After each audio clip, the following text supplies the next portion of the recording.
Fabio Bui è stato amministratore locale in passato, ricordiamo presidente della provincia. Come nasce la sua candidatura alla regione? Prima della presidenza della provincia ho fatto 10 anni di vice sindaco, 10 anni di sindaco, 8 in provincia, 4 di vicepresidente, poi 4 di presidente e ho presieduto il Consiglio delle Autonomie Locali del Veneto, che raggruppa tutti i sindaci veneti per 2 mandati anche questo. Ed è un organismo che dà parere a tutte le leggi che il Consiglio regionale emana e che hanno impatto sugli enti locali, quindi un po' di esperienza, soprattutto nel mondo degli enti locali, l'ho maturata ed è ciò che mi rende più orgoglioso. Come mi rende orgoglioso aver fatto tutto questo mai senza un'opposizione. Sono sempre stato eletto in questi organismi all'unanimità e quindi riconosciuto parte terza rispetto a tutti i partiti. Ecco. Quindi una capacità di fare squadra che si è poi evoluta.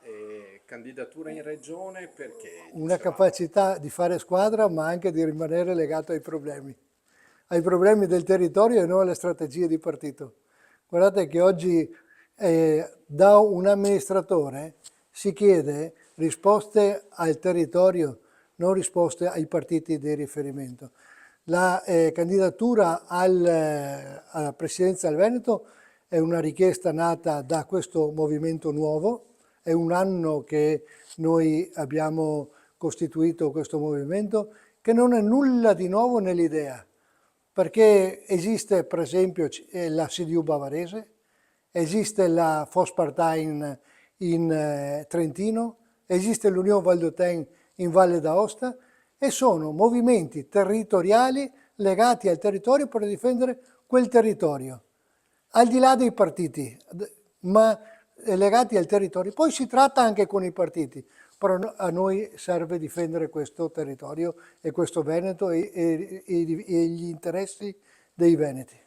Una forza politica che si colloca praticamente al centro, è scritto nel nome, però qual è la vostra opinione a riguardo dell'autonomia? Per cui qualche anno fa i veneti erano stati invitati ad una grande consultazione che aveva dato un risultato deciso e positivo in una direzione, poi però abbiamo visto che ci siamo un po' persi per strada. I veneti avevano espresso in massa un plebiscito per l'autonomia e noi tutti siamo per l'autonomia, un'autonomia che è stata disattesa e che va oggi ripresa, ma occorre avere un'idea chiara di autonomia. L'autonomia viene annacquata laddove gli interessi di altri la portano su altre sponde.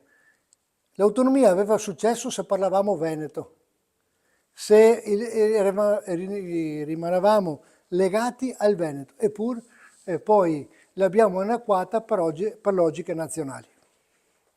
Il Veneto è sempre stato un po' la locomotiva d'Italia in tutti i settori, dall'agricoltura al turismo alla manifattura. Oggi si vive un momento di luci ed ombre. Nel turismo addirittura si parla per alcune mete di overtourism, quindi più danni che benefici. Voi come Veneto al centro, che cosa pensate di questo? Che i 2 capisaldi dell'economia di questo territorio, agricoltura e turismo, vanno tutelati. Vanno tutelato le peculiarità Veneto. Il turismo è una peculiarità del Veneto, è quello che è un'economia traino di questa regione. Allora cominciamo a dire e parlare bene del nostro territorio. Guardate, io provengo dalla provincia di Padova, abbiamo i Colli Euganei. I Colli Euganei non hanno niente da invidiare alla Toscana.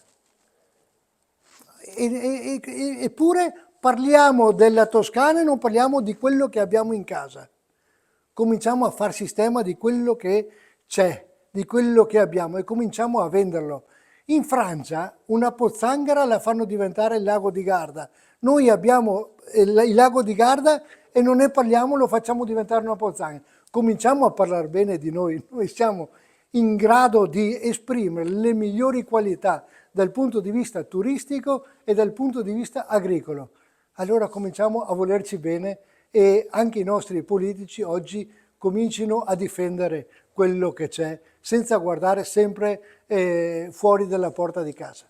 Un altro capitolo importante, Fabio Bui, è quello occupazionale e quello delle infrastrutture. Capitolo occupazionale, anche qui luci ed ombre, e bisogna assolutamente rilanciare la manifattura, l'industria, l'artigianato veneti.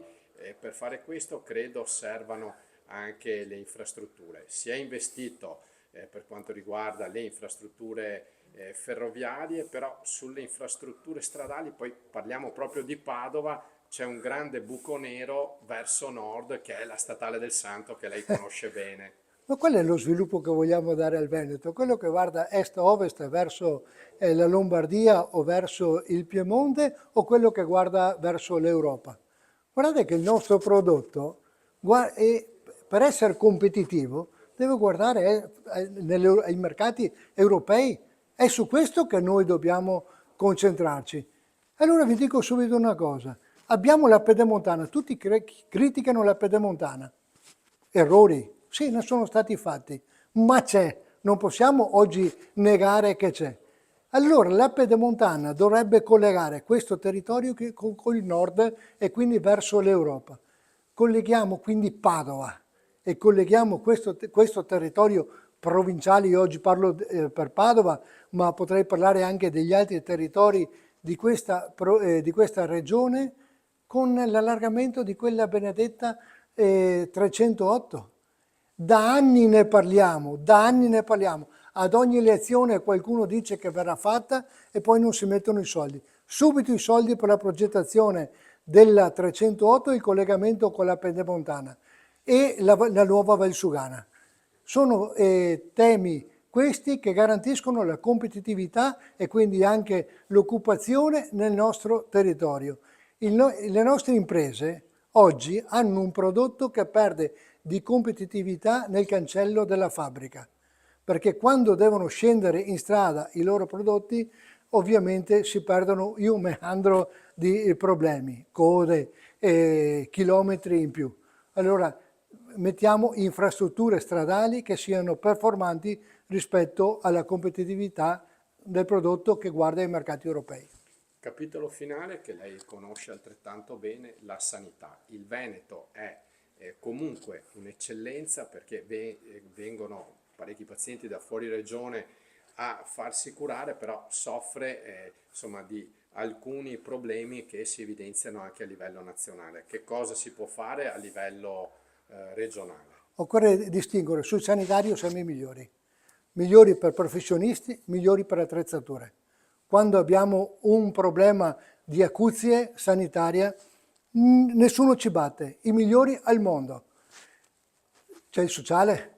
Guardate che il Veneto ha due S, le ULS, sociale e sanitario. Allora una S l'abbiamo persa, una S, quella del sociale. E allora su questo dobbiamo lavorare, non solo dicendo costruiamo più case di riposo. Cosa vuol dire costruiamo più case di riposo? Costruiamo più servizi per i nostri anziani perché possano rimanere a casa e le famiglie possono anche accudirli. Cominciamo a parlare di co-housing, per esempio, per i nostri anziani perché possono rimanere legati a quel territorio che li ha sempre ospitati e però in maniera organizzata e in maniera assistita. Cominciamo a parlare, l'altro tema grande, delle liste d'attesa. Guardate che le liste d'attesa si abbattono se facciamo lavorare le nostre macchine, i nostri operatori giorno e notte. In Trentino, per non andare all'estero, se hai bisogno di una ecografia, per dire un esame, si va anche di notte. Allora 24 ore su 24 ci sia la diagnostica disponibile. Per far questo occorre pagare gli operatori e pretendere. La legge delle 2P, pagare e pretendere. Allora su questo cominciamo a ragionare sulle liste d'attesa. Poi la medicina di base. Guardate che la medicina di base oggi soffre un grande problema, non ci sono più medici e quelli che ci sono non fanno la scelta del medico di base, ma vanno in altre strutture, soprattutto nel privato. Allora, anche in questo caso, cominciamo a mettere i medici di base, pagandoli, mettendoli assieme, le unità territoriali dei medici di base, che garantiscono almeno 20 ore al giorno il servizio. In questo modo non avremo più i pronti soccorsi che hanno il 90% delle prestazioni in codice bianco, che possono essere benissimo gestiti dalla medicina di base. Queste sono due piccole proposte che si possono fare non in 100 giorni, anche in 50 giorni. E io mi impegnerò in questo.